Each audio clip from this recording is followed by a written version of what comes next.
সবকিছু আমাদের কাছে আসে, প্রাণপণ চেষ্টা করে। ভাই আমাদের তো পালাবার পথ নাই, আমরা যেদিকে যাই ঝুলাবে, এটা হচ্ছে রিয়েলিটি ভাই।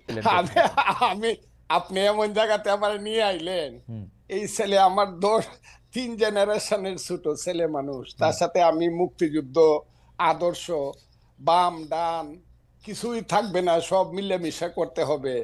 শুধু এদেরকে নেতা ওরা বুঝবে কয়েকদিন পরে। ওই যে এরা যেমন 6 মাস পরে বুঝছে যে একটা মুক্তিযুদ্ধ ছিল, তাদের নেতা মাহফুজ আলম বলছে 6 মাস লাগবে না, এরা 1 মাস পরেই বুঝবে আরো কি কয় এরা। আমি এই কথাটা বলে দিলাম, বাবারা তোমরা ভালো থাকো। এর আগে কোনো মহান নেতার সাথে আমি বসি না, আমি আগে জানলে মহিউদ্দিন সাহেবরে আমি অন্য কিছু বলতাম। শোনো তুমি কথাটা, ফাউন্ডেশন কি বুঝায়? একটা বিল্ডিং এর ফাউন্ডেশন, বাংলাদেশের ফাউন্ডেশন কি? বাংলাদেশ নামটা কিভাবে হলো,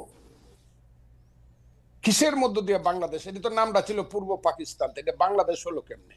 তুমি 47-কে বলতেছো আজাদির যুদ্ধ, আজাদির যুদ্ধ তো 52 সনে শেষ হয়ে গেছে। 52 সনে আইসেই তো স্লোগান হয়ে গেল আমার মায়ের ভাষা কেড়ে নেওয়া যাবে না, যখন পাকিস্তানিরা পাঞ্জাবিরা আমাদের ভাষা কেড়ে নিতে চাইলো।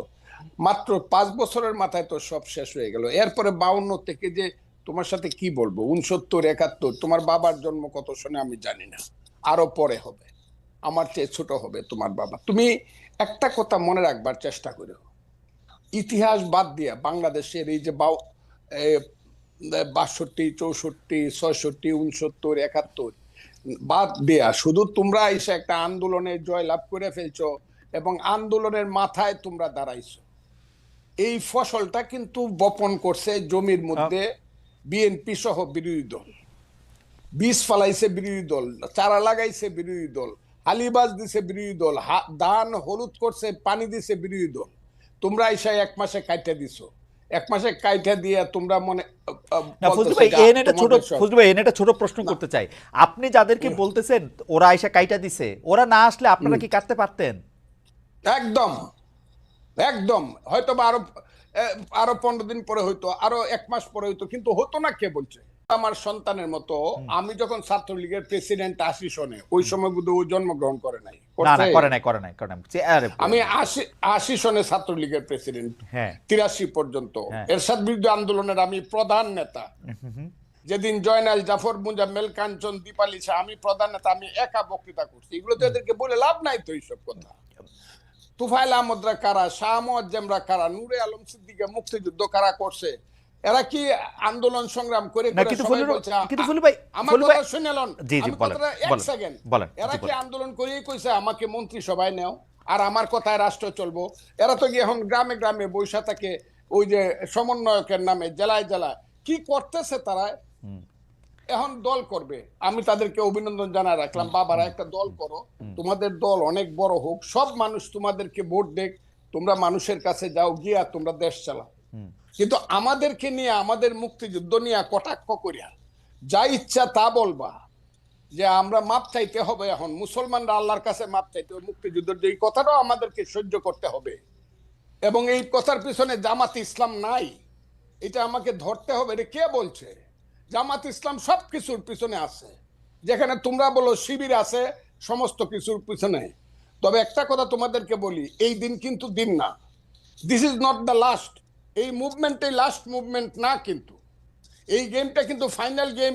তোমরা যেটা বলতেছো may not be final game in the history, এটা সেমিফাইনাল ফার্স্ট রাউন্ডও হইতে পারে না। কিন্তু ফজলু ভাই আপনি কি ওদেরকে বেনিফিট অফ ডাউট দিবেন? ওরা তো প্রত্যাহার করলো, এবং কেউ তো আজকেও হান্নান মাসুদ ওই লেখার কথা আপনি বলতেছে, আজকেও হান্নান মাসুদ বলতেছে যে ও শাস্তি দাবি করে, যে লেখক এই লেখা লিখছে ও দাবি করে যে এডিটর এটা দেখা দেখে নাই সেটার, এটা তো ওর অবস্থান, অনেকেরও অবস্থা। কার কাছে দাবি করে? জামাতের কাছে। শাস্তি কি জামাতের মতো একটা মেথডিক্যাল দল, একটা ক্যাডার ভিত্তিক দল তো 1 সেকেন্ড লাগে শাস্তি নিতে, জামাতের নিচে কতদিন হয়েছে? আপনি তো নিচে না তো, বরং জামাত শিবিরের সেক্রেটারি যে, আমি আপনাকে কি বলবো, সভাপতি যে যেভাবে আমি হেলালের সাথে তর্ক করছে, আজিজুল বাড়ি হেলালের সাথে, মুক্তিযুদ্ধ যে সঠিক ছিল না, এটা কি ছিল, এইসব কুকথা আকথা বা ওই যে কুযুক্তি, আমি তো এই ছেলেদের সাথে আলাপ করতে না না, রাজি না আপনি তো। ছেলেদের সাথে আলাপ করেন না, আপনার কথা বাংলাদেশের সবাই শুনতেছে, এই মুহূর্তে 13,000 জনের বেশি এতে লাইভ দেখতেছে। আপনি আমাকে একটা কথা বলেন, আপনি বাংলাদেশের একজন, মানে আমি কি বলবো, সবচেয়ে সাহসী মুক্তিযোদ্ধার একজন কমান্ডার। আমাদের যে 54 বছর পরে আইসা মুক্তিযুদ্ধের গুরুত্ব ওদেরকে বুঝাইতে হইতেছে, আপনি যাদেরকে 2 প্রজন্মের পরের, 3 প্রজন্মের পরে, আমারও 2 প্রজন্মের পরের যাদেরকে এটা বুঝাইতে হইতেছে, এর জন্য কি আমরা দায়ী না? আমরা মুক্তিযুদ্ধটাকে কোন জায়গায় নিয়ে গেছিলাম? আমরা সব জায়গায় 100% দায়ী। 54 বছরের মুক্তিযুদ্ধকে সবাই আপনি আমার ওই বক্তব্য শুনবেন। জি। আমি আমার সন্তানকে বলবো, ওই যে আমি বলছি যে প্রথম দিন থেকেই মুক্তিযুদ্ধের ট্রেনটা ভুল লাইনে উঠছিল। শুনছেন আপনি আমার এই বক্তব্যটা? এটা আমি কারে বলছি? আমার একটা আফসোস কি জানেন, যেই কথা আপনি ধরেন 1972, 73, 74 সালে আপনি বলতেছেন, 30 বছর 35 বছরের একটা দুর্দণ্ড প্রতাপশালী যুবক, সেই কথাই যখন আবার ওরা বলে, ওর কাছাকাছি কথা বললে আপনি এটা সহ্য করতে পারতেছেন না, এটার কারণটা কি আসলে? না, ওরা তো মুক্তিযুদ্ধটাকে মাকে অস্বীকার করে। মাকে যে অস্বীকার করে সে সন্তান না। আমি তো মাকে অস্বীকার করি না। আমি বলি আমার মাকে ভুল পথে নেওয়া হয়েছে, আমি বলি সেইটা। আমি তো মাকে অস্বীকার করি না, তো মা অস্বীকার করে। তাই নাকি? আমি মুক্তিযুদ্ধ তো অস্বীকার করি না, আমি বলি মুক্তিযুদ্ধের ট্রেনটাকে ভুল পথে চালানো। আমি বলি তো সেইটা। শুধু ট্রেন ভুল পথে চালানো না, মুক্তিযুদ্ধের নাম কইরা মানে শোষণ, জনতোষণ, দুর্নীতি। মুক্তিযুদ্ধের নাম করে লাভ হয়েছে। ওই যে ছেলে এখন কথা বলতেছে, হ্যাঁ, ইউনিভার্সিটিতে পড়ে বা অনেক সুন্দর সুন্দর কথা বলে, এরা কথা বলে মুক্তিযুদ্ধ না হইলে ভুল ত্রুটি যত কিছু 54 বছর বলেন, বাঙালির সন্তান কিন্তু জেনারেল ওয়াকারুজ্জামান হইতো না, বাঙালির সন্তান কিন্তু সিনিয়র সচিব হইতো না, বাঙালির এই দেশে আদমজি, ইস্পাহানি, দাউদ, বাওয়ানির সাইকেলের গাড়ি দেখতাম, তার নাতিদের গাড়ি। আমাদের সেই ছেলে যে এখন ওদের যে নেতা হাসনাত আব্দুল্লাহ, আমি তাকে ধন্যবাদ দিব। সে বলছে আমি 4 কোটি টাকা দামের গাড়ি দৌড়াই। 4 কোটি টাকার গাড়ি বাঙালি ছেলেদের থাকতো না। আদমজির নাতি রোলস রয়েস গাড়ি আমাদের দেখতে হতো। মুক্তিযুদ্ধ হয়েছে বলেই বাঙালি বলতে পারে 36,000 কোটি টাকা চুরি করার মতো সুবিধা হয়েছে। না হইলে দাঁড়ায় দাঁড়ায় দেখতে হইতো পাঞ্জাবিরা কি করে দেশ লুট করে, আর আমাদের মেয়েদেরকে নিয়ে গিয়ে সুন্দর সুন্দর বাগনা বানায়।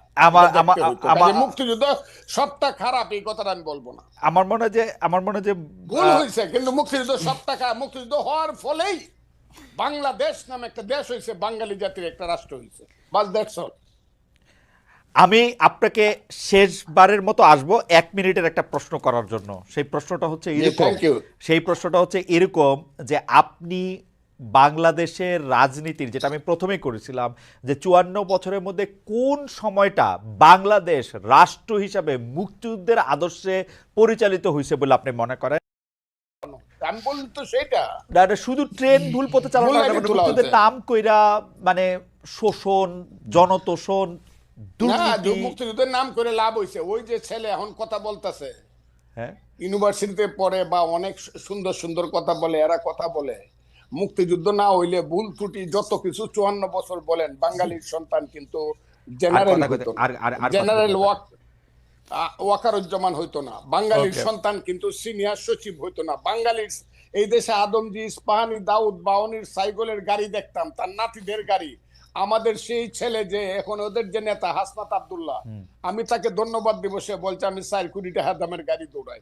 4 কোটি টাকার গাড়ি বাঙালি ছেলেদের থাকতো না। আদমজির নাতি রোলস রয়েস গাড়ি আমাদের দেখতে হতো। মুক্তিযুদ্ধ হয়েছে বলেই বাঙালি বলতে পারে 36,000 কোটি টাকা চুরি করার মতো সুবিধা হয়েছে। না হইলে দাঁড়ায় দাঁড়ায় দেখতে হইতো পাঞ্জাবিরা কি করে দেশ লুট করে, আর আমাদের মেয়েদেরকে নিয়ে গিয়ে সুন্দর সুন্দর বাগনা বানায়। মুক্তিযুদ্ধ সবটা খারাপ এই কথাটা আমি বলবো না। আমার মনে যে ভুল হয়েছে, কিন্তু মুক্তিযুদ্ধ সবটা খারাপ। মুক্তিযুদ্ধ হওয়ার ফলেই বাংলাদেশ নামে একটা দেশ হয়েছে, বাঙালি জাতির একটা রাষ্ট্র হয়েছে। বাস দ্যাটস অল।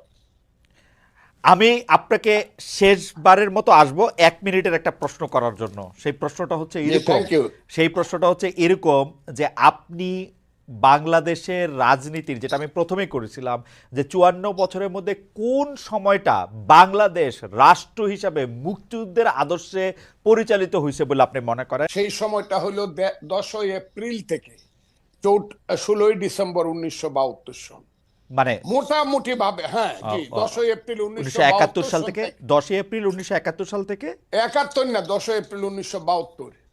মুক্তিযুদ্ধের পরের কথা বলছি আমি, ওকে, থেকে 4টা এবং আলটিমেটলি 16ই ডিসেম্বর পর্যন্ত মানে ওই পথে, মুক্তিযুদ্ধের পথে দেশটা চলছিল। কেন? ওকে, তখন 309 ঘন্টা বিতর্ক করে বাংলার শ্রেষ্ঠ সন্তানেরা, আবারও বলছি বাংলার শ্রেষ্ঠ সন্তানেরা, আবারও বলছি বাংলার শ্রেষ্ঠ সন্তানের একটা সংবিধান করছিল, যেটা পৃথিবীর শ্রেষ্ঠ সংবিধানের একটা হিসাবে পরিগণিত হইতো, পরে এটা নষ্ট হয়েছে।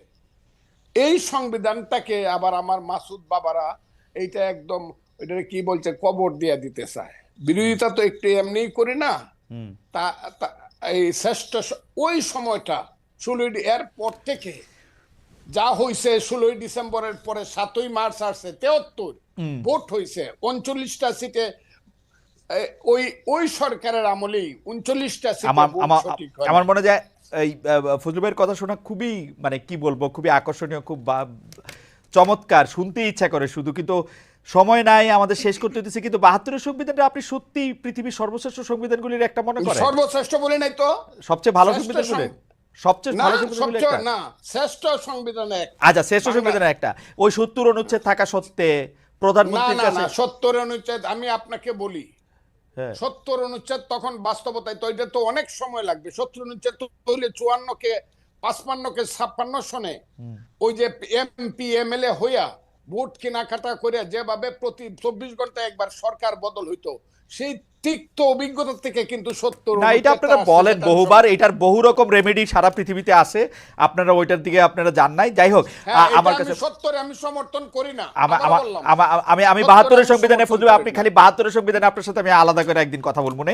হাউএভার আপনি মানে একটু আপনার সাথে কথা বললে তো একটু প্রস্তুতি নিয়ে আসা উচিত, একটু সময়ও নিয়ে আসা উচিত, সেই জন্য আমি একটু প্রস্তুতি আর সময় নিয়ে 72-এর সংবিধানটা নিয়ে আপনার সাথে আপনি একদিন কথা বলবো না।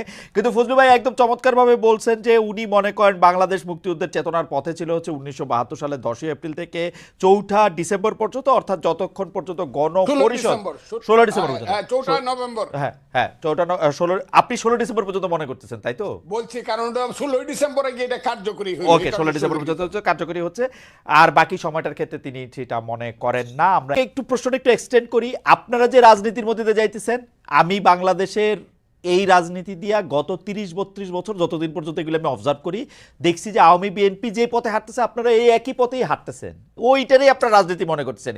গিয়া এলাকার মানুষে বলবেন ব্রিজ বানাই দিবেন, রাস্তা বানাই দিবেন, কাউরে আপনি টাকা দিবেন, টেন্ডার দিবেন, সাহায্য দিবেন, কারো থেকে চাঁদা নিবেন, কাউরে চাঁদা দিবেন, একই সিস্টেম তো, মানে আপনারা তো আলাদা কিছু হইলেন না। একটা ভাই শোনেন, একটা জিনিস আপনাকে বলি, সবচেয়ে বড় কথাটা হচ্ছে আমি আপনার একটা কথার সাথে সম্পূর্ণ দ্বিমত করি, এবং এই কথাটা আমার কাছে মনে হয়েছে খুবই জেনারেলাইজড একটা কথা। আপনি একটা কথা যেটা রনি ভাইকে বলছেন যে আওয়ামী লীগের দেয়া ছাঁচে বৈষম্য বিরোধী ছাত্র আন্দোলন চলতেছে। ভাই একটা কথা আপনাকে স্পষ্ট করে বলি, সবচেয়ে বড় কথা হচ্ছে বৈষম্য বিরোধী ছাত্র আন্দোলন কোন একজন স্টুডেন্ট কোন একটা কাজ করছে, কোন একজন সাধারণ নাগরিক একটা কাজ করছে, বৈষম্য বিরোধী ছাত্র আন্দোলন নাম ভাঙায় করছে, সমন্বয়ক শব্দটা নাম ভাঙায় করছে, তার মানে সেই দায় এই বৈষম্য বিরোধী ছাত্র আন্দোলন নিবে, এটা কোনোদিন হইতে পারে না। আমরা আমাদের জায়গা থেকে সবচেয়ে বড় যে জিনিসটা দেখছি যে এই পুরো যে আপনি যে সিস্টেমটার কথা বলতেছেন, কালচারটার কথা বলতেছেন, এইটা বৈষম্য বিরোধী ছাত্র আন্দোলন বলতে আপনারা যাদেরকে চেনেন ফেস হিসেবে এই মানুষগুলো এটার জন্য সবচেয়ে বেশি স্ট্রাগল করে যাইতেছে। এই পুরো বাংলাদেশের নতুন যে সংস্কার প্রক্রিয়া, এটার জন্য সবচেয়ে বেশি স্ট্রাগল করে যাইতেছে। কোন জায়গাটা থেকে আসলে এই যে বাংলাদেশে বিগত 16 বছরে এই যে একটা কালচার এস্টাবলিশ করে দেওয়া হয়েছে, মানুষের রন্ধ্রে রন্ধ্রে এই যে বিভিন্ন তোষামোদি, কালপ্রিটগিরি বিহেভিয়ার গুলো ঢুকে গেছে, এই যে বিভিন্ন রকম অপকর্মের সাথে জড়িত হওয়ার প্রবণতা ঢুকে গেছে, ব্যক্তি স্বার্থ এই যে চিন্তা করার যে প্রবণতা ঢুকে গেছে, মানুষ সামগ্রিকভাবে কালেকটিভলি এই জায়গাটা থেকে এখনো বের হইতে পারতেছে না। মানুষ এখন প্রত্যেকদিন 100টা তদবির নিয়ে আসে, মানুষ এখনো তাদের জায়গা থেকে নিজেরটা দেখে শুধুমাত্র যে আমি ট্রান্সফার নিয়ে আজকে যদি ভোলা থেকে ঢাকায় যাই আমার ফ্যামিলি একটু ভালো থাকবে, কিন্তু ঢাকার যে ফ্যামিলিটা বরিশালে যাবে তার কি হলো সেটা মানুষ চিন্তা করে না। আপনি যদি আজকে দেখেন এই পুরো বাংলাদেশের যে রাজনৈতিক দলগুলো, এই দলগুলো বিগত অর্ধ শতাব্দী ধরে যেই পলিটিক্যাল কালচারটা প্র্যাকটিস করে আজকের এই অবস্থানে আসছে, এই অভ্যুত্থানের পরও ওই পলিটিক্যাল কালচার থেকে ওই পলিটিক্যাল দলগুলো বের হইতে পারে না, তার রাজনৈতিক নেতৃবৃন্দ বের হইতে পারে না। ভাই শেষ করে একটু শেষ করি ভাই। ভাই আমরা তো চোখের সামনে থেকে দেখতেছি, আপনাকে বলি ভাই, আপনি তো বাইরে থেকে দেখতেছেন, আমরা চোখের সামনে থেকে দেখতেছি। আপনাকে বলি আজকে এই যে এত এত রক্তের উপরে দাঁড়িয়ে, খুনের হত্যার উপরে দাঁড়িয়ে, লাশের উপরে দাঁড়িয়ে এই যে সরকার, আমরা তো সরকার সরাসরি নাই, কিন্তু আমরা সরকারকেও দেখতে পাচ্ছি, মাঠকেও দেখতে পাচ্ছি। আমাদের সবচেয়ে বড় যে সুবিধাটা হয়েছে, মানুষের না আসল চরিত্রটা আমরা দেখতে পাচ্ছি। বড় বড় রাজনীতিবিদ, বড় বড় সুশীল, বড় বড় শিক্ষাবিদ, বড় বড় মিডিয়া ব্যক্তিত্ব, এগুলো আপনার সামনে যতটা ভদ্র যেভাবে প্রেজেন্ট করে, ভিতরে এক একটা কালপ্রিট এবং ভণ্ড। এরা ভিতরে ভিতরে নেগোসিয়েশন করে, ভিতরে ভিতরে এরা তদবির করে, ভিতরে ভিতরে এরা আগের কালচারটা এস্টাবলিশ করার জন্য মাঠে তাদের ছেলেদেরকে পাঠায় চাঁদাবাজি করে, উপরে এসে বলে কে ওখানে চাঁদাবাজি করতে গেছে। এই যে রাজনৈতিক দলের বড় বড় যে নেতাকর্মীগুলো, তারা যদি মাঠ পর্যায়ে বাংলাদেশের বড় রাজনৈতিক দলগুলো সহযোগিতা না করে, তাদের যারা কর্মী তাদেরকে তলে তলে ওই ভিতরে পাঠায়, আবার উপরে উপরে। আজকে আপনি দেখেন কেন আওয়ামী লীগের বিচার হইতেছে না। আওয়ামী লীগের বড় বড় নেতা কর্মীগুলোকে শেল্টার দিয়ে রাখছে। আমি বলি, জেলা আওয়ামী লীগের সাধারণ সম্পাদক সভাপতিকে শেল্টার দিচ্ছে জেলার অন্য কোন বড় রাজনৈতিক দলের সভাপতি সাধারণ সম্পাদক। This is the bitter truth. এই শেল্টার দিতেছে টাকার বিনিময়ে, এই শেল্টার দিতেছে ম্যান পাওয়ারের বিনিময়ে, অথবা এটা চিন্তা করতেছে আজকে থেকে 5-10 বছর পরে তার যদি খারাপ সময় আসে, সে তাকে শেল্টার দেবে। ভাই একটু জাস্ট সেইটা বুঝাই। ফিনিশিংটা আচ্ছা, ফিনিশিংটা দেন। সামগ্রিকভাবে হ্যাঁ, শুরু করি। ফিনিশিংটা তো দেন। সবচেয়ে বড় কথাটা হচ্ছে বৈষম্য বিরোধী ছাত্র আন্দোলন বলতে যে 3 জন ওইখানে সরকারি উপদেষ্টা কিংবা মাঠে যারা আছে, অ্যাকচুয়ালি যারা স্পিরিটটাকে ধারণ করে, ভাই 5 তারিখের পরে বৈষম্য বিরোধী ছাত্র আন্দোলন হইছে নতুন করে এই সংখ্যাটা বেশি, তারা এই নাম ভাঙায় খাইতেছে আরো বেশি। এবং এই মানুষগুলো থেকে শুরু করে অন্যান্য যারা আছে, তারা যদি তাদের জায়গা থেকে যেটুকু সহযোগিতা করা দরকার, এরা শেখ হাসিনার বিরুদ্ধে যেভাবে সহযোগিতা করছে, ওই সহযোগিতা যদি থাকতো, বাংলাদেশ 6 মাসে প্রত্যাশার চেয়ে বেশি পরিবর্তন হইতো। কিন্তু সবচেয়ে বড় সমস্যা হচ্ছে, আমরা তো সামনে থেকে ওইখানে থেকে ফেসটা পরিচিত হয়ে যাওয়ার কারণে সবকিছু আমাদের কাছে আসে, প্রাণপণ চেষ্টা করে। ভাই আমাদের তো পালাবার পথ নাই, আমরা যেদিকে যাই ঝুলাবে, এটা হচ্ছে রিয়েলিটি। ভাই সামগ্রিক যে স্টেক হোল্ডার গুলো, এগুলো তো বিগত কালচার গুলোর সাথে অতপ্রতভাবে জড়িত এবং সহযোগী। এরা যদি এই কালচার থেকে বের না হয়, বৈষম্য বিরোধী ছাত্র আন্দোলন বলতে যাদেরকে চেনেন বা যারা আছে, তারা তাদের জায়গা থেকে যতটুকুই কাজ করুক না কেন, ওই কাজগুলো আওয়ামী লীগের মতো করে হয়ে যাচ্ছে। আপনারা তদবির করতেছেন তো, বিভিন্ন জায়গায় আপনারা তদবির করতেছেন তো, করতেছেন না? আসতেছে আপনাদের কাছে ভাই, শুনেন ভাই, আসতেছে 100টা, হ্যাঁ, করতেছি না ভাই। আপনি একজন একটা রেফারেন্স বের করে দেখাবেন যে এই তদবিরটা করছি। এবং যদি কোনো একটা ক্ষেত্রে, ভাই বলি, ধরেন কোন একটা জেলার ডিসি ওই জায়গায় গিয়ে এখনো রাজনৈতিক দলের তোষামোদি করতেছে, জনগণের চিন্তা না করে নির্দিষ্ট কিছু মানুষের এজেন্ডা বাস্তবায়ন করতেছে, ওই এলাকার মানুষ, জনগণ, ছাত্র প্রতিনিধি সবাই একসাথে এসে যখন বলে, তখন এই দাবিটা তুলছি। কিন্তু আপনি এটা যখন জনগণের ক্ষেত্রে হবে, দেশের স্বার্থ হবে, তখন আমরা আমাদের জায়গা থেকে দাবি তুলবো। আপনি এটা একটা এক্সাম্পল দেখাবেন। আমি দেখাবো সার্জিস, আমি একটা এক্সাম্পল দেখাবো, একটা এক্সাম্পল দেখাই, অবশ্যই একটা এক্সাম্পল দেখাই, একটা এক্সাম্পল, হ্যাঁ আপনারই দেখাই। আমার এটা বলতে মানে এটা খুব ইচ্ছা ছিল না, কিন্তু যাই হোক, একজন জুডিশিয়ারির একজন খুব উঁচু পদের কর্মকর্তা আমাকে জানিয়েছেন, আমি বলি। সেটা হচ্ছে, আপনার বাবার তদবিরের কারণে নিয়োগ বন্ধ করে দেওয়ায় পঞ্চগড়ের জেলা জজ আর চিফ জুডিশিয়াল ম্যাজিস্ট্রেটকে মিনিস্ট্রিতে অ্যাটাচড করা হয়েছে। ভাই শোনেন, একটা কথা বলি, মানে এই যে মানে এটার চেয়ে বড় প্রোপাগান্ডা। এবং মানে আপনি শোনেন, জাস্ট একটা এক্সাম্পল, পুরো পঞ্চগড় জেলার যত মানুষ আছে তাদেরকে জিজ্ঞাসা করবেন, পুরো পঞ্চগড় জেলার বৈষম্য বিরোধী ছাত্র আন্দোলন আছে তাদেরকে জিজ্ঞাসা করবেন, পুরো পঞ্চগড় জেলার বৈষম্য বিরোধী ছাত্র আন্দোলন পুরো জেলা কোর্ট থেকে শুরু করে এভরিথিং ব্লক করে রাখছিল শুধু একটা কারণে, এই জেলা জজ এবং চিফ জুডিশিয়াল ম্যাজিস্ট্রেট তারা তাদের জায়গা থেকে একটা নিয়োগ প্রক্রিয়ার পরীক্ষার আগে তারা বিভিন্ন জায়গায় ম্যান সেট করে রাখছিল। এবং ওইখানে যারা পরীক্ষার্থী ছিল তাদের প্রতিবাদের মুখে পড়ে তারা পরীক্ষাটা পর্যন্ত বন্ধ করে দিতে বাধ্য হয়। এবং সবচেয়ে মজার বিষয় হচ্ছে, একটু অ্যাড করি ভাই, সবচেয়ে মজার বিষয় হচ্ছে, ওইখানে অ্যাপ্লাই করেছিল মনে করেন 2000 স্টুডেন্ট, তারা তাদের মতো করে বিভিন্ন এক্সকিউজ দিয়ে প্রায় অর্ধেক স্টুডেন্টকে পরীক্ষা দিতেই দেয় না, বাকিদেরকে দিয়েছিল। এবং এরপর এটা পর্যন্ত রেফারেন্স ওই স্টুডেন্টদের পরীক্ষার্থীদের কাছে চলে গিয়েছিল, বিভিন্ন পলিটিক্যাল দল তাদের জায়গা থেকে লিস্ট পাঠিয়েছিল। এবং এই চিফ জুডিশিয়াল ম্যাজিস্ট্রেট এবং জেলা জজ যিনি রয়েছেন, তারা বিগত সময়ে আওয়ামী লীগের সময়ে তারা ওই সময় যে আইন এবং বিচার মন্ত্রণালয়ের যিনি মন্ত্রী ছিলেন তার লিস্ট দেখে দেখে পঞ্চগড়ে নিয়োগ দিয়েছে। এই অভিযোগগুলো এক করে পুরো পঞ্চগড় জেলার ওই পরীক্ষা যারা পরীক্ষার্থী তারা রাজপথে নেমেছিল, মানুষ নেমেছিল, বৈষম্যবিরোধী ছাত্র আন্দোলন নেমেছিল। কোন সিঙ্গেল একজন পার্সন যদি এটা বলতে পারে, ভাই আমিও বলতে পারি, খালেদ মহিউদ্দিন ভাই বিগত সময়ে এরকম অনেক কঠিন কঠিন টকশো করেছেন, কিন্তু তারপরও আওয়ামী লীগের বিরুদ্ধে কঠোর হন নাই। সাপোজ এটা এরকম আসতেছে, এই জন্য ভাই 100 কোটি টাকা পেয়েছিলেন, এটা আমি বললাম, কিন্তু এটা কোনদিন সত্য হইতে পারে না। আপনি সিঙ্গেল এরকম একটা দেখাবেন যে কেউ একজন বলবে যে আমাদের একটা রেফারেন্স ওই জায়গায় গিয়েছিল, আপনি যে কারণে আমরা এটা বাধা আচ্ছা দিয়েছি। প্রথম কথা, সিঙ্গেল একটা। আচ্ছা প্রথম কথা যে আপনারা এটা খুব ভালো করে না, জানেন, না, না, আপনারা কিন্তু মোখলেস রাজনৈতিক হোসেন আন্দোলন ভাই, করেন আমি নাই রে ভাই, এটার সাথে- আপনারা কিন্তু এটার রাজনৈতিক সাথে- আন্দোলন করেন নাই, এটার আপনারা সাথে- চাকরি আন্দোলন এটার করছেন। সাথে- No, ভাই, সবচেয়ে বড় শোনেন, আপনার না, কাছে অভিযোগটা আমরা- আসছে, তারপর আপনি এটা সমাধান করলেন, ব্যাপারটা কি এরকম? না না না, আমার কাছে অভিযোগ কেন আসবে? আমার কাছে কোনো অভিযোগই আসে নাই। হ্যাঁ। আমরা আমাদের জায়গা থেকে যে জিনিসটা দেখেছিলাম যে যখন পঞ্চগড় জেলার বৈষম্যবিরোধী ছাত্র আন্দোলন এই একটা মানে আগে থেকেই ঠিক করা নিয়োগ প্রক্রিয়ায় যাচ্ছিল, এবং তাদের আগের রেকর্ডগুলো এরকম যে বিভিন্ন রেফারেন্সে, বিভিন্ন সুপারিশে এবং অর্থ লেনদেনের মধ্য দিয়ে তারা নিয়োগ দিয়েছে। পুরো বৈষম্যবিরোধী ছাত্র আন্দোলন শুধু না, পুরো পঞ্চগড় জেলা জজ কোর্ট জানে, যত অ্যাডভোকেট আছে সবাই আচ্ছা, জানে ঠিক যে আছে। তারা এগুলোর সাথে জড়িত। ভাই শেষ করি।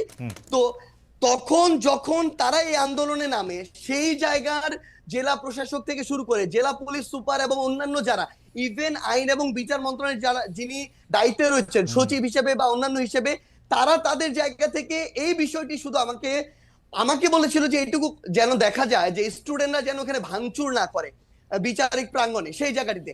আমরা আমাদের জায়গা থেকে বৈষম্যবিরোধী ছাত্র আন্দোলনকে বলেছিলাম তারা তাদের যৌক্তিক আন্দোলন চালিয়ে থাক, কিন্তু তারা যেন কোনো ভাঙচুর প্রক্রিয়া না Okay, যায়, এইটুকু। ঠিক আছে। এটি হচ্ছে প্রশাসনিক বিষয় ভাই, কিন্তু না ভাই, আমার মনে হয় যে ভাই একটা আপনি- কথা অ্যাড করতে হবে ভাই, জি বলেন বলেন একটা কথা বলেন, অ্যাড করতে হবে, বলেন, সেটা হচ্ছে সবচেয়ে বড় বিষয় হইতেছে কি ভাই, কিছুদিন আগে আমি এরকম দেখছিলাম সোহরাওয়ার্দী মেডিকেলে একটা প্রেসক্রিপশনে লেখা সমন্বয়ক সার্জিস আলমের আত্মীয়, বাড়ি হচ্ছে নাটোর না পাবনা, এরকম কিছু একটা জায়গা। আমার 14 গোষ্ঠীতে ভাই এখানে কেউ কেউ নাই।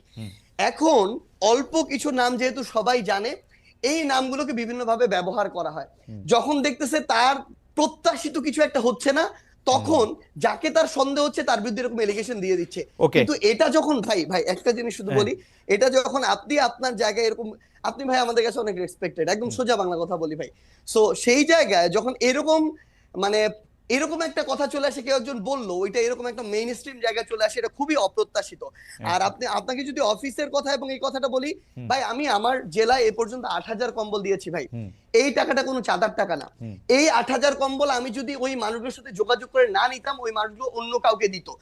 বাংলাদেশে এরকম অন্তত কয়েক হাজার মানুষ আছে যারা প্রত্যেক বছর 10-20 হাজার কম্বল বিভিন্ন জায়গায় দেয়। আমি এর মধ্যে মনে করেন 10 জন মানুষের খোঁজ পেয়েছি বা খুঁজে বের করেছি। আমি হ্যাঁ ওটাতে যাচ্ছি ভাই। আমি তাদেরকে বলেছি যে ভাই আমার পঞ্চগড়ে প্রচন্ড শীত, আপনি যদি আমাকেও 1000 দিতেন, আমি আমার মাধ্যমে বিতরণ করতাম, তাহলে ভালো হতো। তারা দিয়েছেন, এইটুকুই কম্বলের বিষয়। 2 নম্বরে আসেন ভাই রূপায়ণ টাওয়ারের বিষয়। ভাই একদম স্পষ্ট কথা বলি, বাংলাদেশের রাজনীতি করতে বিগত রাজনৈতিক দলগুলো যেই লেভেলের টাকা খরচ করার কালচার তৈরি করেছে, একদম মানে কালো টাকা দিয়ে, সেটা যদি কন্টিনিউ হয় আমাদের দ্বারা বাংলাদেশের রাজনীতি করা সম্ভব না, একদম ক্লিয়ারলি বলে দিলাম।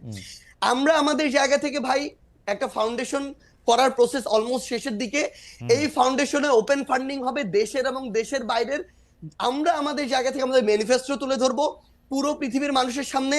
আমরা যদি আমাদের রাইট ট্র্যাকে থাকি তারা ফান্ডিং করবে, যদি না থাকি তারা ফান্ডিং করবে না। এবং আপনি যে এই গাড়িটার কথা বলছেন ভাই, আমি আপনাকে বলি, আপনি যদি দেশে থাকতেন না, আপনি এতদিনে আমার অন্তত 5 দিন কল পাইতেন যে ভাই মহিউদ্দিন ভাই আপনার তো হচ্ছে 2টা গাড়ি আছে, আমাকে একটা গাড়ি একটু 3 দিনের জন্য দেন বা 1 দিনের জন্য দেন, ড্রাইভার এবং গাড়ি আপনার, তেলটা আমি দিব ভাই। আমি ভাই লিখে দিতে পারি, আপনি খালেদ মহিউদ্দিন ভাই আপনার 2টা গাড়ির মধ্যে একটা গাড়ি একদিনের জন্য আমাকে দিতেন। এরকম আমাদের বাংলাদেশে এই অভ্যুত্থান পরবর্তী সময় হাজার হাজার মানুষ আছে ভাই, যে 16 বছর পরে একটু হাত ছেড়ে নিঃশ্বাস নিচ্ছে। এই মানুষগুলোর ওই সামর্থ্যটুকু আছে। এই মানুষগুলো এখন লক্ষ লক্ষ কোটি কোটি টাকা তাদের উপরে যে চাঁদা এভাবে চাপিয়ে দেওয়া হতো, সেটা থেকে তারা এখন মুক্ত। ভাই আমরা না রিকোয়েস্ট করি ভাই এভাবে ওপেনলি ভাই, একদিনের জন্য ফোন দিয়ে রিকোয়েস্ট করি, আমরা আপনাদের যারা এখানে আছেন নিশাদ ভাই থেকে শুরু করে আমরা তাদেরকেও করবো ভাই, যদি দেন ভালো হবে, না হলে ভাই আমরা আরেকজনের কাছে বলবো যেই দেয় ভাই। আজকে কেউ দেয় নাই ভাই, ক্লিয়ারলি বলে আজকে কেউ দেয় নাই, হেঁটে চলছি, রিকশায় চলছি ভাই, এভাবেই আমাদের লাইফ চলছে।